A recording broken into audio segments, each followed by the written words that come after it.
A Junior History of England, 1929. George V, House of Windsor. A worldwide conflict. King Edward was succeeded by his second son, who ascended the throne as George V. In the year after his accession, an act was passed preventing the House of Lords from rejecting or amending money bills sent up to them by the Commons, or from further delaying the progress of a bill which had been passed by the Commons in 3 successive sessions. 3 years later, 2 other important measures were placed upon the statute book. One for the disestablishment and disendowment of the Church of England and Wales, and the other granting home rule to Ireland. There had been great differences of opinion regarding these measures, but soon after their passing and before they came into operation, all parties in the state were content to lay aside for a time consideration of the questions which divided them. They did this because Britain was faced by a great and terrible danger, before which her sons felt compelled to unite as one man. In the summer of 1914, the heir to the Austrian throne was murdered in Bosnia, and Austria, accusing the neighboring kingdom of Serbia of being a party to this deed, made certain demands upon that country. These demands were of so grave a nature that, though Serbia was willing to grant most of them, she did not feel justified in granting them all without their being referred to as the Great Powers, or to the Hague Tribunal for the settlement of disputes between nations. Austria refused to delay action and forthwith invaded Serbia. But Serbia is a Slav nation, and the great Slav nation, Russia, took the part of her little brother. Germany then came to the support of Austria, and France joined with Russia and Serbia. So far, Britain was not involved. Indeed, she had worked very hard to smooth matters over and prevent what was at first a local dispute from spreading as it had done. Unhappily, her efforts had been of no avail. The question now was, would she herself be drawn into the dreadful tangle? As a country on terms of special friendship with both France and Russia, she naturally wished them well. So far, however, she had decided not to interfere. Perhaps she never would have done so had it not been that Germany, wishing to avoid the forts on the eastern frontier of France, fought her way through Belgium, a state whose freedom from invasion both Germany and Britain had undertaken to defend. This attack upon unoffending Belgium brought Britain and the overseas dominions into the war. And in addition to blockading German ports with her fleet and keeping command of the sea, the British government sent an army into France to operate with the Allies. Japan, too, declared war on Germany. The Austro-German plan of campaign was for Germany to seize Paris, while, in combination with Austria, she held the Russians in check. Delayed though she was by the heroic resistance of Liège and the fighting qualities of the Belgian army, Germany came within sight of the prize she sought. Then the tide turned, the hitherto retreating French and British troops fell upon their foes, and in the long drawn-out battles of the Marne and the Aisne drove them northward.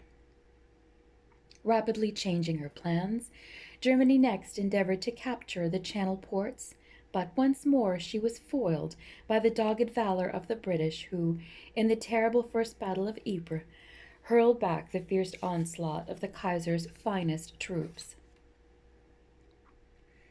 Balked in both attempts, the foe dug himself in from the North Sea to the Swiss frontier, and the first winter was passed in trench warfare. Early in spring, the British troops captured Neuve-Chapelle by a dashing attack, and a little later again hurled back the German forces in the Second Battle of Ypres, notwithstanding the enemy's use of poison gas, another illustration of his contempt for his plighted word. It was in this battle that the Canadian troops won distinction for the courage with which they met the attack of the Germans, and for the dauntless way in which they faced a new and horrible situation. On their left, the line was held by French colonial troops from North Africa. When the Germans launched the gas attack, the French troops broke and retreated. The Canadians were ordered to extend their line to the left to close the gap. This line, though held by men too widely separated, they maintained in the face of this first terrible gas attack under bombardment for over 2 days until relieved. From this time to the end of the war, the Canadian troops did their part in defending the Empire and the right in this great war. Over 500,000 Canadians were under arms during the 4 years, and of this number, more than 55,000 sacrificed their lives. In the autumn, a combined French and British attack was made upon the German lines, and a certain measure of success was gained at Loos and in the Champagne country. As a whole, however, the opening of the year 1916 saw little change in the position of the opposing forces as compared with October 1914.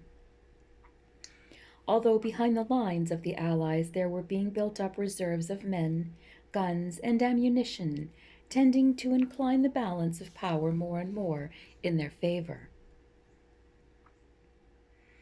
In the meantime, great events had been happening on the eastern frontier. Russia had invaded both eastern Prussia and Galicia and had inflicted considerable loss upon the Germans and Austrians. And though East Prussia was relieved by a decided German victory at Tannenberg, the pressure of Galicia was continued. The great fortress of Przemysl fell after a siege of 6 months, and the forces of the Tsar pushed forward to the passes through the Carpathians. But this success did not last. During the winter, Germany had been hard at work, piling up munitions, and when spring came, she greatly strengthened her armies in the east and struck hard at her gigantic opponent. The combined German and Austrian armies gradually drove the Russians back, until the Tsar's troops had almost everywhere not only been cleared from enemy territory, but had also been forced to yield up several strong fortresses. Warsaw, the capital of Poland, among the number, and to retire some distance into their own vast country. The retreating army, however, was handled with great skill by the Grand Duke Nicholas, and though forced to give ground, it did this in good order, fought a series of fine rearguard actions, and remained unbroken. The German hopes of delivering a knockout blow in the eastern theater of war, and then being free to strike in full force on the western frontier, were disappointed, and at the close of the year 1915, Germany and Austria on the one side, and Russia on the other, were found facing each other. In the main, with unbroken lines, neither of the opposing forces appearing able to make any marked advance. Meanwhile, behind the Russian lines, new armies were being built up, and stores of ammunition, for lack of which the men in gray had suffered so heavily in their recent retreat, were being collected. As for the Austro-Germans, they were calling up more and more of their reserves and straining every nerve to make good the wastage that was taking place daily in their ranks.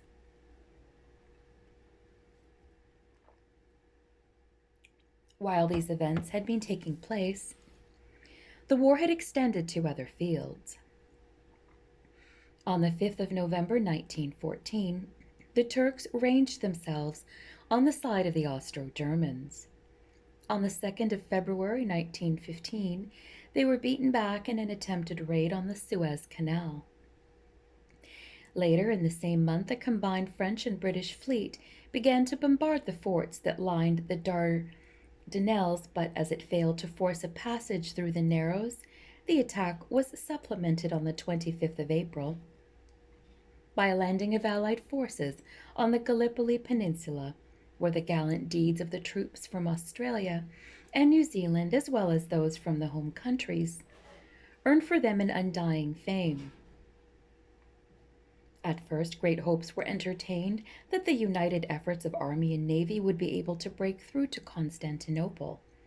But these hopes were doomed to disappointment, and after suffering severe losses, one portion of the troops was withdrawn on the 19th of December, and the remainder shortly afterwards. On the 23rd of May, Italy declared war on Austria and at once invaded Austrian territory. The difficulties, however, of making headway in an extremely mountainous district proved so enormous that, though the Italians made considerable progress, the end of the year 1915 did not bring them within sight of their aims. But what of Serbia all this time?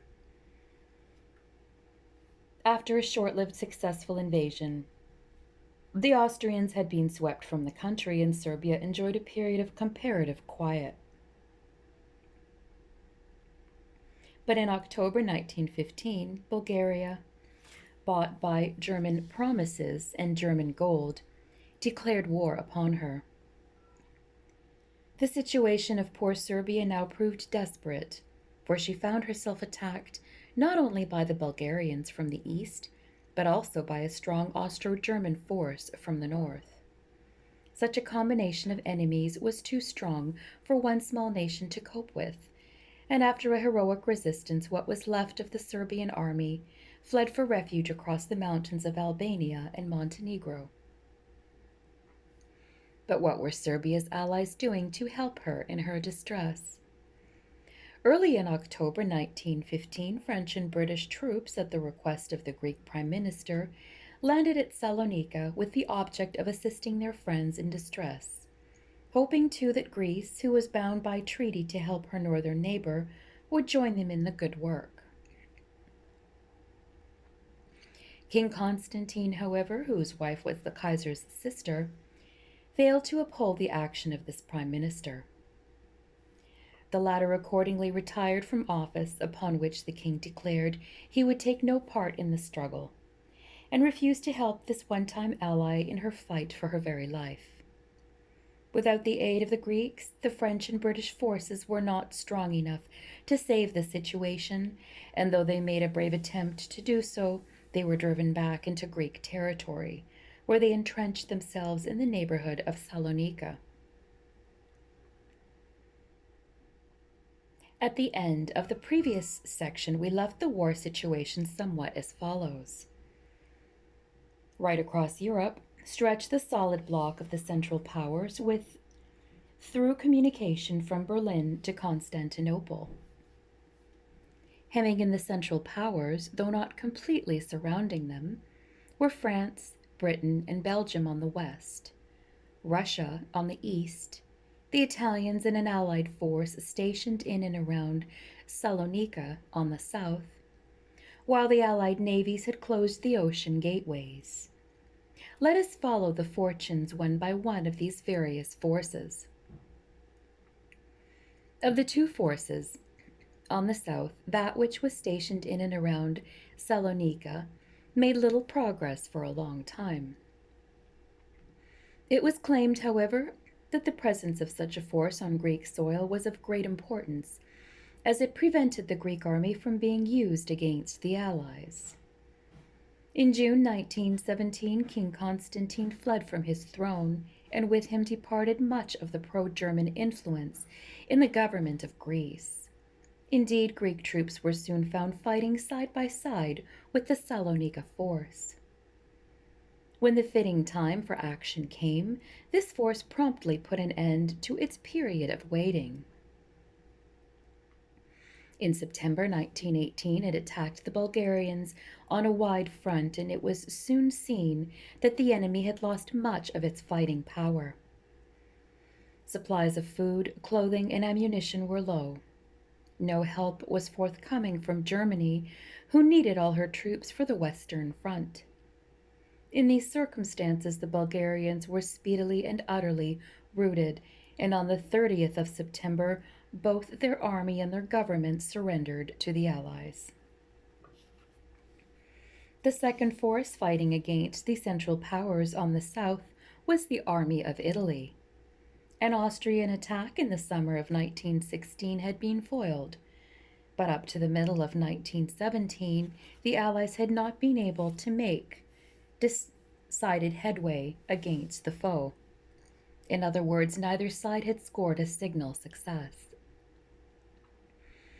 In October 1917, however, there came a sudden turn in fortune's wheel. Bringing great numbers of men and guns from their eastern frontier, where they were no longer needed, the Austrians stormed the Italian lines at Caporetto, took an immense number of prisoners, and came down into the Italian plain. At one time, indeed, it seemed as if the whole peninsula might be at the mercy of the invader. But all was not yet lost. The Italians, broken and shattered though they were, bravely rallied and turned to bay on the banks of the river Piave. Meanwhile, the Western Command had observed with dismay the rapid Austrian advance. But it did more than observe. It took immediate action. A number of French and British troops were sent to the danger zone, and with their aid, the Italians were able to put a stop to further Austrian progress. The low-lying lands of Italy were saved. A second Austrian attack was beaten back in June of 1918, and then in the following October, the Italians launched their big offensive. The course of events proved very similar to that of the final attack made by the Salonika force on the Bulgarians. Suffering from loss of spirit, lack of stores, and the withdrawal of German support, the Austrians fled, completely routed, and as a fighting force they no longer existed. On the 3rd of November, they signed an armistice on the conditions of which amounted to a complete surrender. Shortly afterwards, the Austro-Hungarian Empire split up into a number of independent states. On the Eastern Front, by the close of 1915, the troops of the Central Powers, after pushing deep into Russian territory, found themselves held up, and trench warfare followed until, in June of 1916, the Russians advanced once more. Although a great success at first, this attack afterwards broke down for lack of supplies. Save for a brief campaign in the following summer, it was Russia's last bid for victory, for the war spirit of the Russian people was rapidly dying down. Disorder and discontent were widespread. Misery and poverty stalked through the land. Matters came to a head in March of 1917, when a revolution broke out in Petrograd and the Tsar fled from his throne. In September, Russia became a republic in which the chief power fell into the hands of the extreme party known as the Bolsheviks. These, in February of 1918, announced that Russia was no longer in a state of war, and in March made peace with Germany on that country's own terms. As happened in the case of Austria-Hungary, the huge Russian Empire now split up into a number of independent states. Though the contest between Russia and the Austro-Germans may be regarded as the chief factor in the results on the Eastern Front, 4 others remain briefly to be mentioned. On the 27th of August 1916, Romania entered the war, taking sides with the Allies. Eager for the fray, she dashed into Hungary, and at first carried everything before her. But the enemy, strongly reinforced, soon drove her back, and descending from the mountains, pressed forward into the Romanian plain.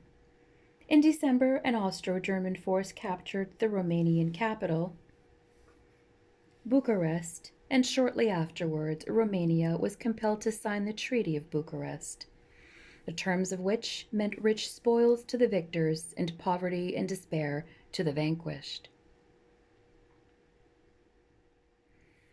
As Turkey and Asia lay open to an attack from the north, the Russians, in April of 1916, crossed the Black Sea and landed at Trebizond. Then, marching southward, they took an inland fortress and won a series of victories over the Turks. On the outbreak of the Russian Revolution, however, Russian troops were recalled from Armenia, and the Turks returned to their seaboard towns once more. What appeared to be a second easy route into the heart of Turkey in Asia lay at the head of the Persian Gulf.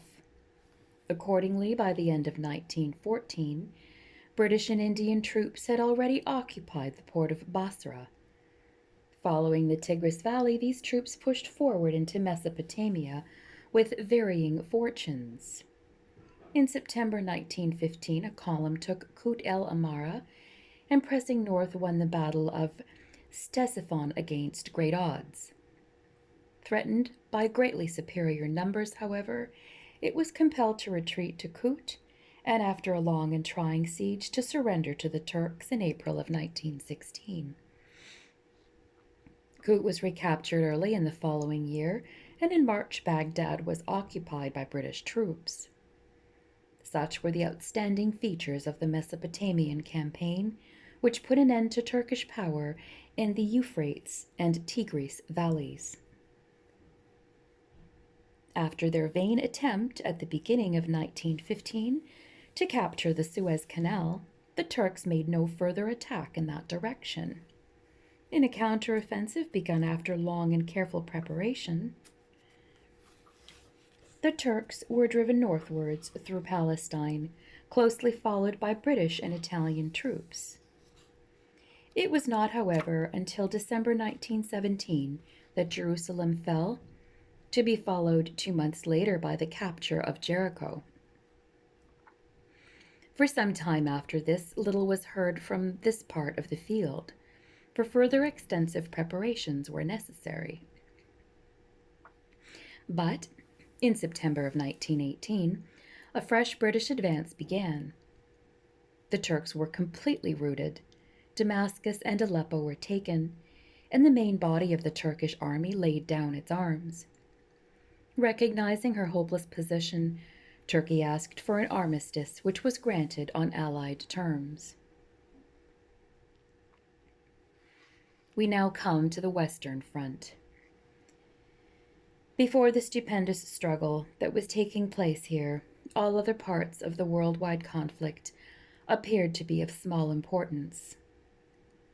Some of the minor enterprises, indeed, which we have been considering, have been spoken of as mere sideshows. But the success of the sideshows contributed to that of the main enterprise, while, on the other hand, it was the stern warfare waged in the main enterprise that made success in the sideshows possible. In the early part of 1916, the Germans made a determined attempt to break through the Allied lines, and they chose as their point of attack the strong fortress of Verdun. If they took Verdun, not only would this be a great blow to French pride, but the breaking of the line at this point would open up the road to Paris. The story of the Verdun enterprise abounds in terrible accounts of assault and counter-assault, in which the losses on both sides were extremely heavy. It was not until autumn that the Germans finally gave up their plan. Though battered and disfigured, Verdun still stood firm. During the latter part of the time that the Germans were attempting to capture Verdun, the Allies were trying to break through the German lines on the Somme, and this attempt too proved very costly, though in the end it caused the Germans to retire to the famous Hindenburg Line.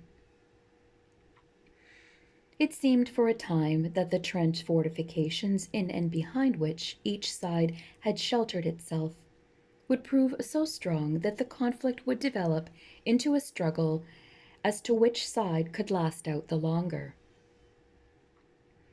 But this Germany did not want, and thinking by such means to starve out the island kingdom, she announced on the 31st of January 1917 that she intended to sink at sight neutral as well as Allied vessels. This intention she duly proceeded to carry out, and thus sent many merchant vessels belonging to neutral states to the bottom of the sea.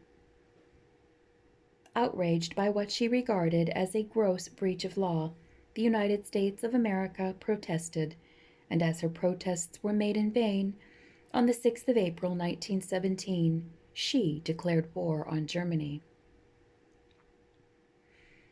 The Germans expected that even if America did fight, her troops would be prevented from landing on European soil by the action of their submarines, or would arrive too late and in too small numbers to be of real service.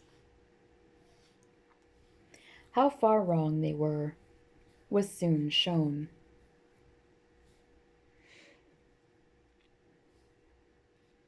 We now come to the closing scenes of the Great War. On the 21st of March 1918, the Germans, massing together every possible man and gun, hurled themselves against the western lines. Their aims in the series of attacks which they began were three in number, namely to occupy Amiens and thus drive a wedge between the French and the British armies, to capture the Channel ports and to reach Paris. From the 21st of March, they pressed home their attacks through 4 fateful months, inflicting great losses on the defenders, and at times gaining ground at a rapid rate, but at a tremendous loss of life.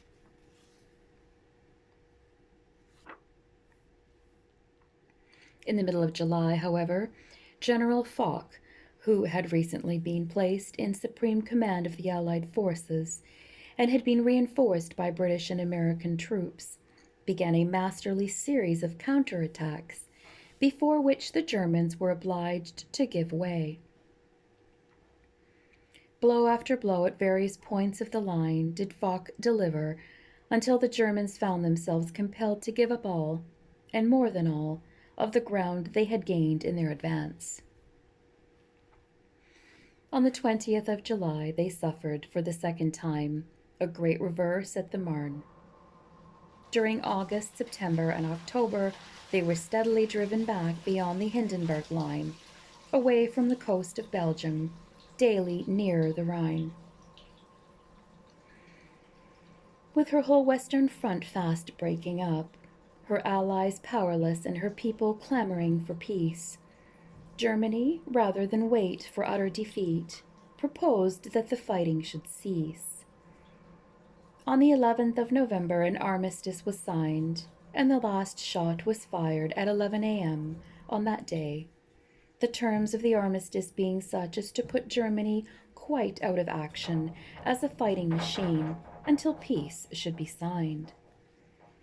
On the 9th of November, the Kaiser fled and a Republican government took office at Berlin. And now what had been the part taken by the Allied navies in this stupendous struggle? One, they had enabled the original British army to be landed safely in France, to be followed by the hosts afterwards, raised by Lord Kitchener and his successors. 2. They had made it possible to bring the troops of the Dominions of India and of the French colonial army to the Western Front. 3. They had secured the shores of France against naval attack, and thus made the full French army of service for the fighting line. 4. They had prevented the German navy from striking with its full force at the Baltic coast of Russia. 5. They had closed the Germans the whole world outside Europe, and had thus to a considerable extent cut them off from supplies of food and raw materials for the manufacture of warlike stores. 6. They had been an important factor in the capture of Germany's overseas possessions. And 7. They had enabled the American army to cross the Atlantic and had ensured a constant stream of supplies. Although no important naval action took place immediately on the outbreak of war, for the German fleet remained for the most part behind the shelter of their minefields and land fortifications, the Allies suffered at first from the attacks of the German warships still remaining at large. A squadron of these inflicted a defeat on a weaker British naval force off Coronel on the 1st of November 1914. But the victorious squadron on the 8th of December of the same year was overwhelmed near the Falkland Islands. Individual raiders shared the same fate. One by one they were hunted down and sunk until all had been swept from the seas. The British coast, however, suffered occasionally from tip-and-run bombardments in which fast German vessels, slipping through the blockade, would shell some North Sea port for a few minutes and then rush back at full speed to their base. But a naval action off the Dogger Bank on the 24th of January 1915, in which the Blücher went down, and subsequent minor engagements between the British patrols and German raiding craft, taught the enemy that adventures of this kind did not pay, and they became a thing of the past. The only great fleet action of the war took place off the coast of Jutland on the 31st of May in 1916. Both sides claimed a victory. Suffice it to say that at the close of the engagement, the Germans quitted the scene in disorder and retired behind the shelter of their minefields.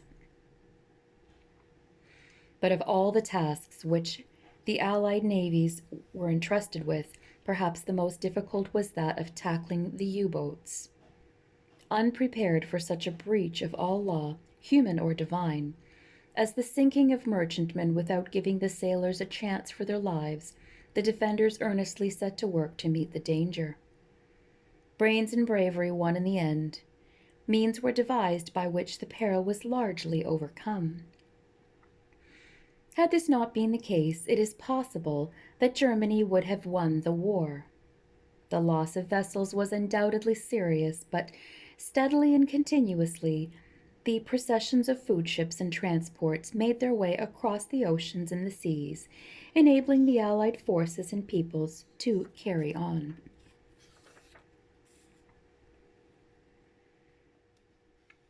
During and after the war. The peace treaties, which followed upon the close of the Great War, wrought very great changes not only in the map of Europe, but even in that of the world. Alsace and Lorraine, which had been torn from France after the Franco-Prussian War of 1870–71, were restored to her. Poland became an independent country once more, while Bohemia, with certain neighboring territories, formed the new state of Czechoslovakia. Austria and Hungary ceased to be united. Portions of them were joined with Serbia and Montenegro to form the new Yugoslav state. Italy, Greece, and Romania were all enlarged by the inclusion within their boundaries of districts inhabited by people of kindred blood and speech. The German colonies in Africa and the Pacific were in future to be ruled by one or other of the countries with which she had been at war.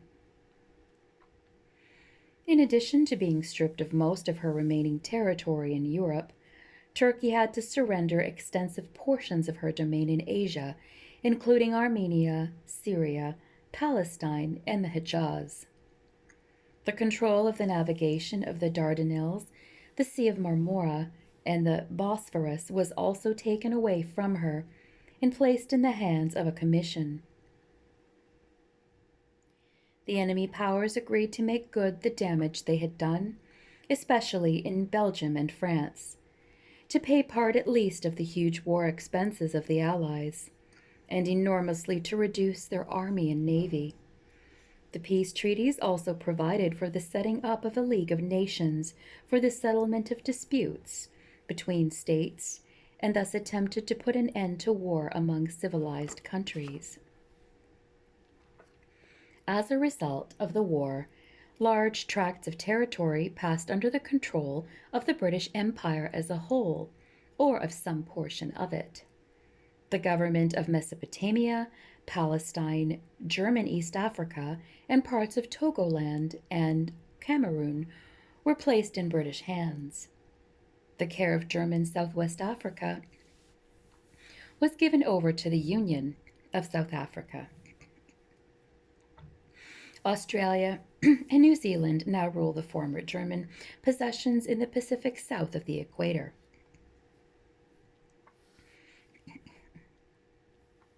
To attain great results, great efforts are necessary. And Britain could never have been so successful in the war with Germany and her allies had her efforts not been great indeed. In this respect, Parliament made a wise beginning by declaring what is called a party truce. That is to say, the Liberal Party, the Unionist Party, and the Labour Party agreed to set aside their differences and to work together for the common good. As a natural outcome of this resolve, a united or coalition government was formed in May of 1915, the ministers of which were chosen from the ranks of Liberals, Unionists, and Labour members alike. Of this coalition government, the first Prime Minister was Mr. Asquith. He was succeeded in December 1916 by Mr. Lloyd George. And when, as a result of the general election of December 1918, the coalition once more returned to power, Mr. Lloyd George again took the leadership. What were the tasks that faced the government during the years of strife? Broadly speaking, they were two in number, namely to carry on the war and to look after the welfare of the mother country and her daughter lands. For the former of these undertakings, three things were necessary. 1. Britain's fighting strength had to be greatly increased. Accordingly, after it had been found that sufficient volunteers could no longer be got to satisfy the needs of the army, naval and air forces, military service acts were passed, which in the end brought into the ranks all men under 41 years of age who could be spared from industry. 2. The men having been obtained, they must be furnished with weapons, fed and clothed, and taken to the various fields of war. Hence a ministry of munitions was formed, and factories for the making of shells, guns, airplanes, etc., sprang up like mushrooms all over the face of the land. Immense contracts were entered into both at home and abroad for the supply of food and clothing. A thorough system of transport was organized, and in order to make this work well, the government took control of the merchant shipping and the railways. Huge sums of money had to be found to defray the cost of the war. These were obtained partly by taxation and partly by borrowing, so that at the present day the national debt is vastly greater than at any previous time in history. Let us now look at what the government did for the welfare of the mother country and her daughter lands. 1. A system of rationing coal and several important foodstuffs was introduced. The government also fixed the prices of many other kinds of goods and controlled their sale. 2. Checks were placed upon the sale of intoxicating liquors. 3. Measures were passed preventing the undue raising of house rents. 4.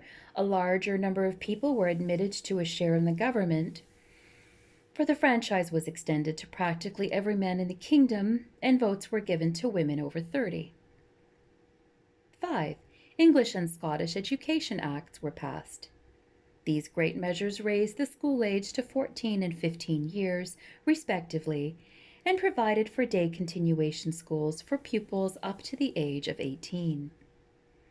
The Scottish Act also did away with school boards and placed education under the control of local authorities, especially elected for that purpose. At the close of the war, unemployment pay was given for a time to all who failed to find suitable situations. During the first year of peace, an act was passed giving to the people of India an increased share in the government of their country. But though these and other changes did much to smooth the difficulties of what was bound to be a very trying time, there was still a great deal of discontent throughout the country. For prices were high and goods were scarce. It would have been a splendid thing for Britain if at this time all classes had followed the example set them by Parliament at the beginning of the war, and declaring as it were a party truce, had each worked, not for its own immediate ends, but for the good of all.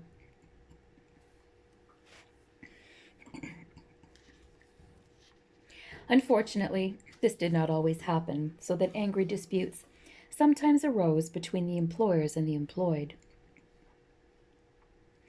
The chief claims of the latter were for 1. A larger share in the form of higher wages, of the profits of the industry in which they were engaged. 2. A voice in the management. 3. Shorter hours of work. 4. Better conditions of labor. In addition, it was urged in some cases that the industry should become the property of the nation. When they did not get what they wanted, the men sometimes downed tools and refused to work. And there were cases of disputes so bitter and widespread that the government, rather than see the trade of the country at a standstill and the people reduced to the verge of starvation, were compelled to interfere. These labor disputes reached their worst in the general strike of 1926, when for 10 days the factories of the whole country were idle and all the means of transportation were crippled. But the self-restraint of the strikers and the general good sense of the people surmounted the difficulty, and industrial peace was restored. Now, it would be quite out of place here to take sides or to attempt to solve the social and industrial problems which face us in the future. But it is not out of place to say that these problems will probably never be properly solved until we approach the task in the right spirit. That is to say, until we really and truly regard ourselves as one national family. Our motto should be each for all and all for each. What nobler motto could you wish? The impoverishment of many of the countries of Europe brought about by the Great War led to a long-continued depression of trade from the autumn of 1920 onwards, and over 1 million British workmen were thrown out of employment. Unemployment pay did something to relieve the distress, but these lean years brought much suffering into thousands of British homes. In the meantime, a great change had been wrought in the government of Ireland. After a terrible time of strife and unrest in many parts of that country, it was arranged that the 6 countries forming Northeast Ulster, while remaining part of the United Kingdom and sending members to the British House of Commons, should also have a parliament sitting at Belfast to look after purely local affairs, but that the remaining 26 counties should become the Irish Free State, sending no representatives to the British Parliament, but forming one of the self-governing communities like Canada and Australia, which make up the British Empire. There are thus 2 separate governments in Ireland. The year 1922, which saw the completion of this great change, saw also the downfall of the coalition government of Mr. Lloyd George. By far the larger portion of the Conservative Party having withdrawn its support from the government, Parliament was dissolved, and a general election resulted in the formation of a purely conservative government under Mr. Bonar Law. Ill health, however, compelled Mr. Bonar Law's retirement in a few months, and he was succeeded by Mr. Stanley Baldwin. The new premier, becoming convinced that the best way to fight unemployment was to protect the British market by means of a tax on imported manufactures, advised the king to dissolve Parliament in December 1923, in the hope that the country would give him a majority in favor of that course. In this, he was disappointed, however, and in early 1924, he was defeated in the House of Commons by the combined votes of the Liberals and the Labour members, and at once resigned. His resignation being followed by the formation of the first Labour government, under the premiership of Mr. J. Ramsay MacDonald, which Britain has ever seen. The new government did not remain in office long. Together with those countries which had fought side by side with us in the Great War, it arranged a new scheme of payments by Germany. It also passed a bill intended to increase the supply of houses. Then, having made a treaty with Russia, to which he felt the House of Commons would not agree, the Premier appealed to the country in the autumn of 1924. The general election resulted in the return of a large Conservative majority, and Mr. Stanley Baldwin, now pledged against protection, again became Prime Minister.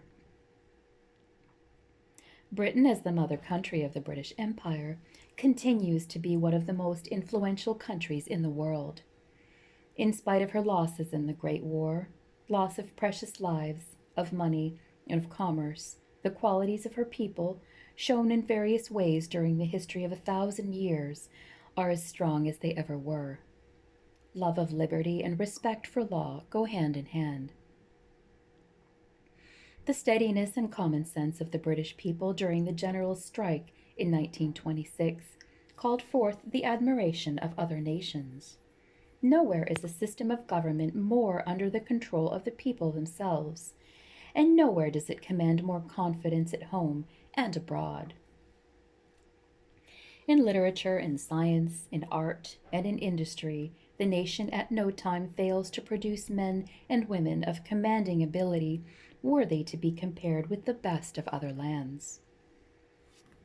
The British Navy is still the greatest force on the oceans and is used to maintain peace and protect commerce, since the Empire's policy is to preserve the welfare of all countries and not to destroy it. Wherever King George is acknowledged as the head of the state, in Britain, in the self-governing dominions like Canada, and in the British possessions of 5 continents, there is a natural pride in belonging to so famous an empire. The prayer of every good and thoughtful citizen may be put in the words used by John Milton, the poet, more than 250 years ago. O thou that didst build up this Britannic empire to a glorious and enviable height, with all her daughter islands about her, stay us in this felicity.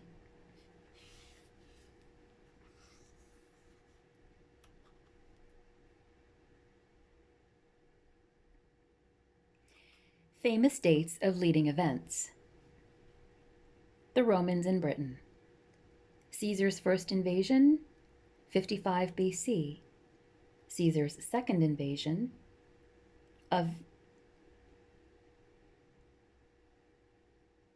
Caesar's second invasion, 54 BC.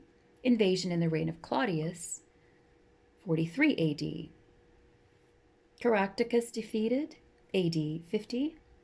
Revolt of Boadicea, 61 AD. Governor of Agricola, 78 to 84 AD. Agricola defeats Caledonians, erects forts between Forth and Clyde, AD 84. Hadrian's Wall built between Tyne and Solway Firth, 121. Romans leave Britain, 410. Saxon and Danish periods. The English, the Angles, Jutes, and Saxons. Land Christianity, introduced by Augustine, 597. First coming of the Danes, 787. Egbert, king of Wessex, becomes king of the English, 827. Defeat of Danes by Egbert, 837. Death of Egbert, 839. Alfred becomes king, 871. Alfred defeats the Danes. And the Treaty of Wedmore, 878. The death of Alfred, 901. Dane Geld paid, 991. Sweyn invades England, 994. Massacre of St. Brice, 1002. Canute becomes king, 1017. English line restored in Edward the Confessor, 1042. Battle of Stamford Bridge, 1066. Battle of Hastings, 1066. And William crowned, 1066. The era of William I, 1066 to 1087. Hereward's stronghold taken, 1071. Doomsday Book completed, 1086. Great meeting at Salisbury, 1086. William Rufus, 1087 to 1100. Era, death of Lanfranc, 1089. Anselm appointed Archbishop, 1093. Robert of Normandy, and the First Crusade, 1096. Henry I. Henry invades Normandy, the Battle of Tinchebrai, 1106. Prince William drowned, 1120. The era of Stephen. Battle of the Standard, 1138. Stephen taken prisoner, 1141. Maud retires to Normandy, 1148. The Treaty of Wallingford, 1153. The era of Henry II. Becket made Archbishop of Canterbury, 1162. Constitutions of Clarendon, 1164. Murder of Becket, 1170. Conquest of Ireland, 1171. William the Lion captured, 1174. Richard I. William the Lion purchased independence, 1189. Third Crusade, 1189 to 1192. Return of Richard to England, 1194. The era of John. Loss of French possessions, 1204. Pope's interdict, 1208. Magna Carta signed, 1215. Louis of France lands, 1216. The era of Henry III. Provisions of Oxford, 1258. Battle of Lewes, 1264. First meeting of Commons, 1265. The Battle of Evesham, 1265. The era of Edward I. Conquest of Wales, 1282 to 1284. John Balliol, King of Scotland, 1292. Edward overran Scotland, 1296. Battle of Stirling, 1297. Battle of Falkirk, 1298. Execution of Wallace, 1305. Bruce, King of Scotland, 1306. Death of Edward, 1307. Era of Edward II. Execution of Gaveston, 1312. Battle of Bannockburn, 1314. Edward dethroned and murdered, 1327. Edward III. Peace of Northampton, 1328. Mortimer hanged, 1330. Battle of Halidon Hill, 1333. War with France, 1338. Victory of Sluis, 1340. Victory of Crecy, 1346. Battle of Neville's Cross, 1346. Siege of Calais, 1346 to 1347. The Black Death, 1349. Victory of Poitiers, 1356. Treaty of Bretigny, 1360. Parliament opened in English, 1362. The death of the Black Prince, 1376. Richard II era. Peasant revolt, Wat Tyler, 1381. Richard invades Scotland, 1385. Richard deposed, 1399. Henry IV, 1399 to 1413 era. The Battle of Holmedon Hill, 1402. The Battle of Shrewsbury, 1403. Era of Henry V. Battle of Agincourt, 1415. Treaty of Troyes, 1420. Henry VI era. Joan of Arc relieves Orleans, 1429. Joan of Arc burned, 1431. Jack Cade's Rebellion, 1450. First Battle of St. Albans, 1455. Era of Edward IV. Battle of Towton, 1461. Battle of Barnet, 1471. Caxton introduced printing, 1476. Richard III era. Murder of Edward V and his brother, 1483. Battle of Bosworth, 1485. Henry VII era. Henry married Elizabeth of York, 1486. Lambert Simnel's imposture, 1487. Perkin Warbeck's imposture, 1492 to 1497. Columbus discovered America, 1492. Henry's daughter, Margaret, married James IV of Scotland in 1503. Henry VIII era. Henry VIII married Catherine of Aragon, 1509. Battle of Spurs, 1513. Battle of Flodden, 1513. Wolsey made Lord Chancellor and a Cardinal, 1515. Field of Cloth of Gold, 1520. Fall of Wolsey, 1529. Henry took title head of the church, 1534. Fall of Sir Thomas More, 1535. Monastery suppressed, 1536 to 1539. Fall of Cromwell, 1540. Edward VI era. Battle of Pinkie, 1547, and execution of Somerset, 1552. Mary's era. Catholic religion restored, 1553.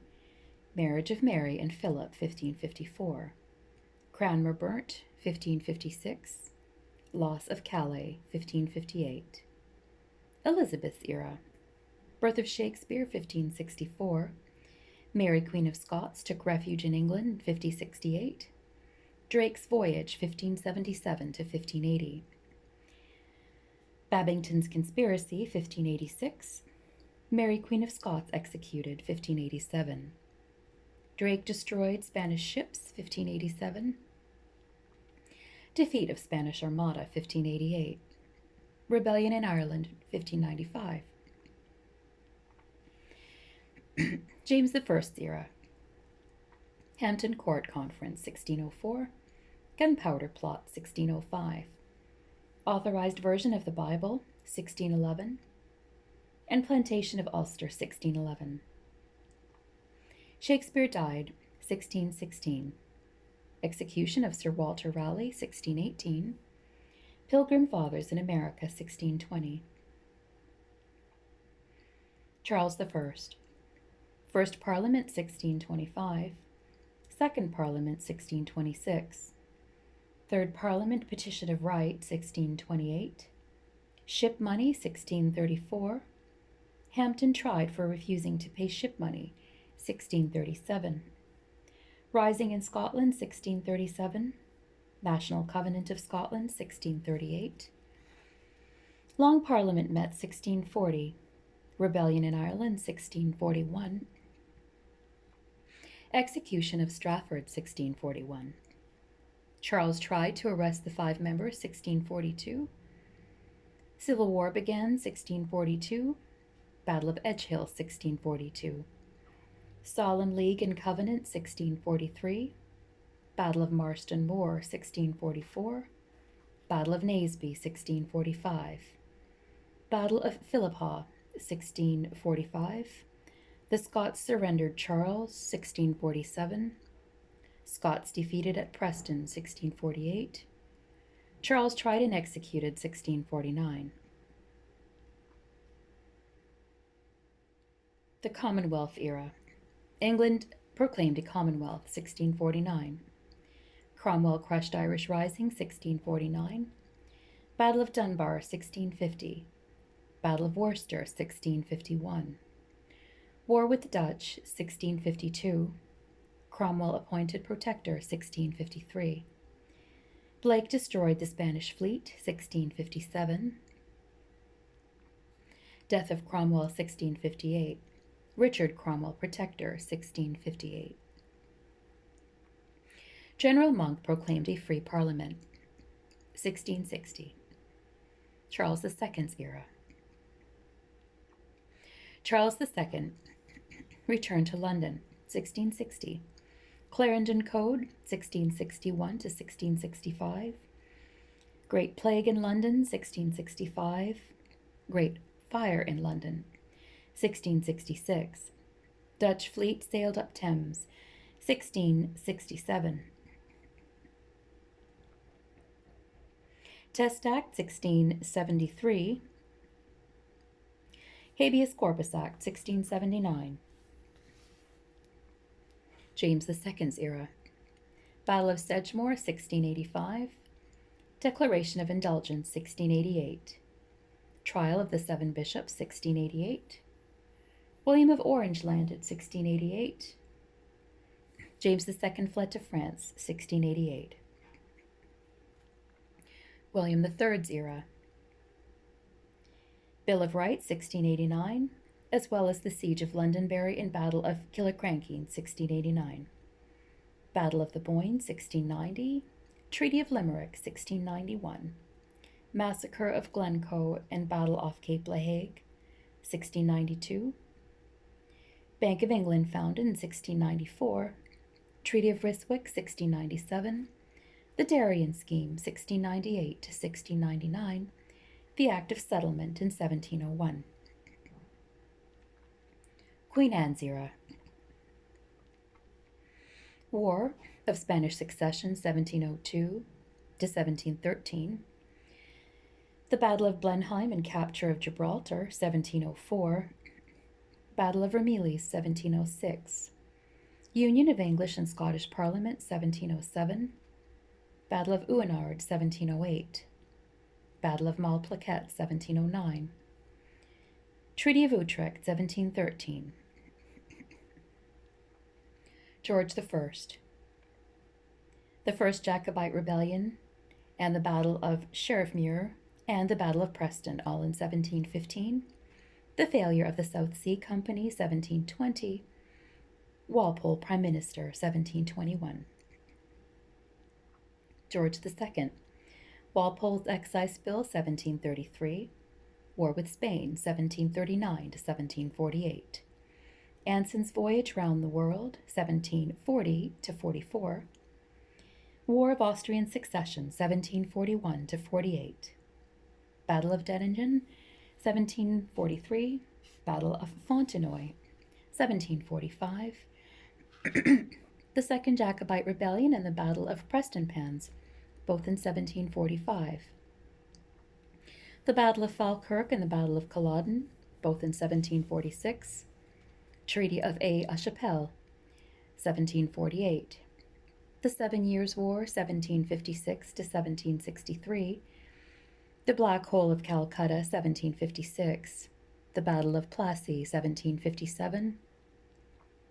Capture of Quebec, 1759, and the destruction of French fleet by Lord Hawke, 1759. George III. Lord Bute, Prime Minister, 1762. American Stamp Act, 1765. American Stamp Act repealed, 1766. The American tax on tea imposed and spinning jenny invented, both in 1767. Cook's famous voyages, 1768 to 79. Lord North, Prime Minister, 1770. Warren Hastings, first Governor General of India, 1773.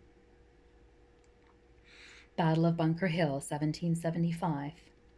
Declaration of American Independence, 1776. Surrender of British Army at Saratoga, 1777.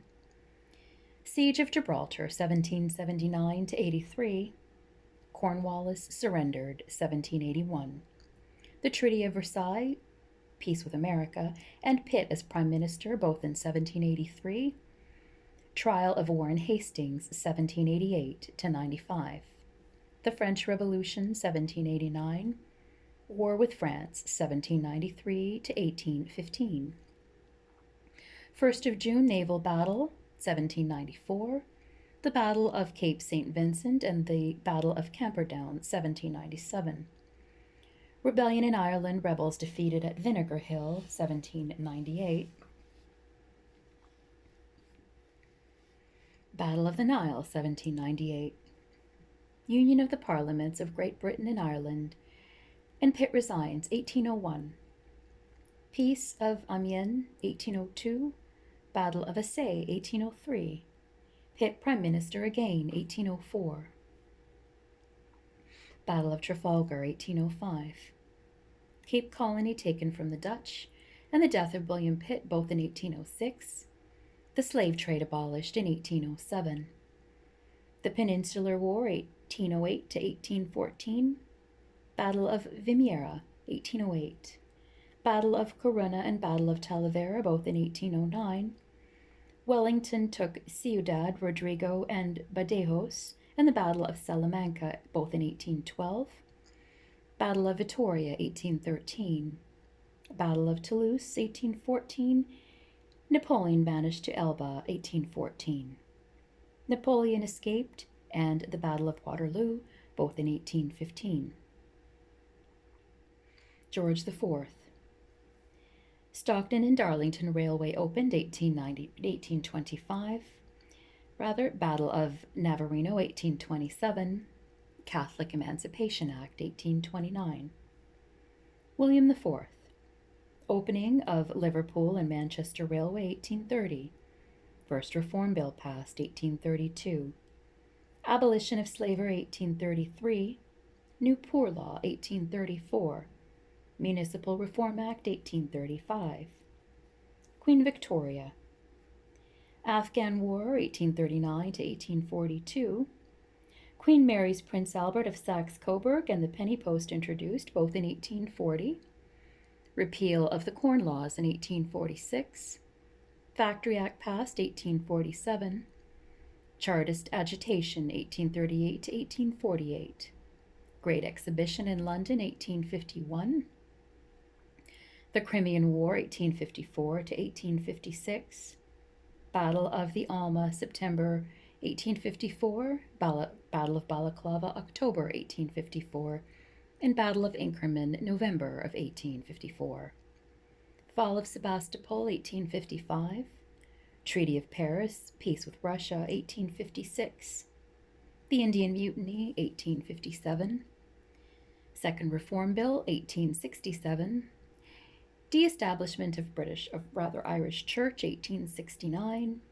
First Irish Land Act and Elementary Education Act, 1870. Scottish Education Act and the Ballot Act, both in 1872. The Congress of Berlin and Second Afghan War, both in 1878. Zulu War, 1879. Second Irish Land Act, 1881. Trouble with Transvaal, 1880 to 1881. Bombardment of Alexandria and Battle of Tel El Kebir, 1882. Third Reform Bill, 1884. Redistribution Act, 1885. Reconquest of Sudan and the Battle of Omdurman, 1898. War in South Africa began, 1899. Edward VII. End of South African War, Peace of Pretoria, 1902. English Education Act, 1902. Education Act for London, 1903, and the Irish Land Act in 1903.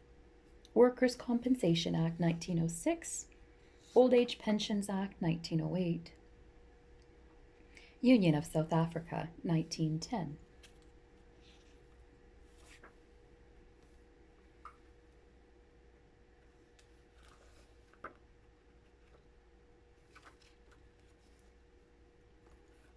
Dates of leading events.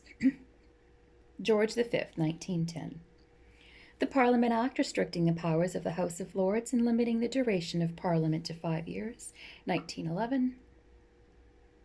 National Insurance Act making insurance against sickness compulsory for most people, 1911.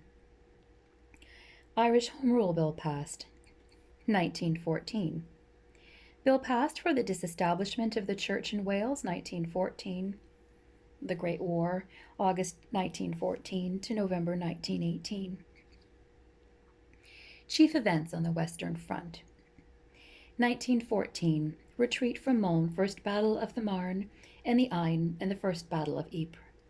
1915, British capture Neuve Chapelle, Second Battle of Ypres, Germans use poison gas, and the Battle of Loos. 1916, Germans attack on Verdun begun, lasting 6 months, and the Battle of the Somme, lasting 5 months. 1917, German retreat to Hindenburg Line, Battle of Arras, Vimy Ridge taken. French attack in the Third Aisne Valley, Messines Ridge taken. Third Battle of Ypres, French capture Malmaison, and the British surprise attack at Cambrai.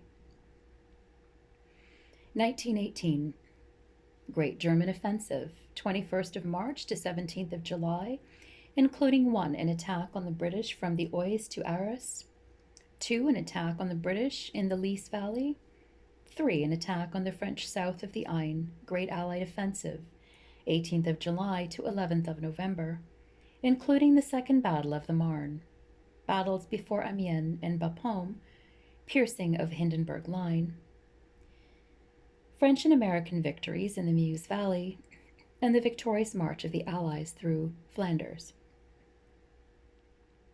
Chief events on the Eastern Front. The Russian invasion of East Prussia and Galicia, the Battle of Tannenberg and capture of Lemberg. Russian advance and retreat in Galicia, Germans capture Warsaw. 1916, Russian advance and retreat in Galicia and Bukovina. 1917, revolution in Russia and the brief Russian offensive in July. 1918, Treaty of Brest-Litovsk between Germany and Russia in February. Chief events on the Turkish front. 1914, Turkey joins the Central Powers in November.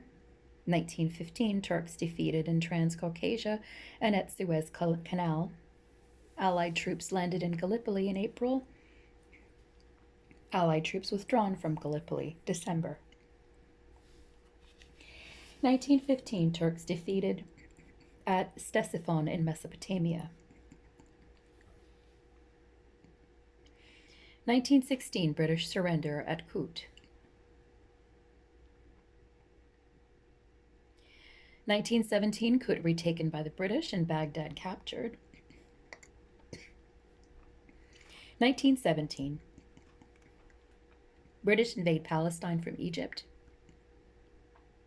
Capture of Gaza and Jerusalem. 1918, rout of Turks, capture of Damascus and Aleppo, and the surrender of the Turks. Chief events on the Italian front. 1915, Italy declares war on Austria. 1916, Italians defeat a great Austrian offensive. 1917, serious Italian defeat at Caporetto. 1918, Austrian attack fails and the great Italian victory, submission of Austria. Chief events on the Balkan front. 1914, Austrians driven from Serbia. 1915, Allied troops land at Salonika, Serbia overrun by Bulgarian and Austro-German forces. 1916, Romania joins the Allies but is overrun by enemy forces. 1918, Allies attack from Salonika, defeat and submission of Bulgaria. Chief events on land outside Europe. 1914, Kiao Chau surrendered to Japan and Britain. Togoland captured by French and British, German Pacific Islands captured. 1915, conquest of German Southwest Africa. 1916, conquest of Cameroon. 1917, conquest of German East Africa. Chief naval events. 1914, Battle of Coronel, Battle of the Falkland Islands, bombardment of Hartlepool, Whitby, and Scarborough. 1915, Battle off the Dogger Bank, submarine blockade of Britain begun, and the Lusitania sunk. 1916, the Battle of Jutland.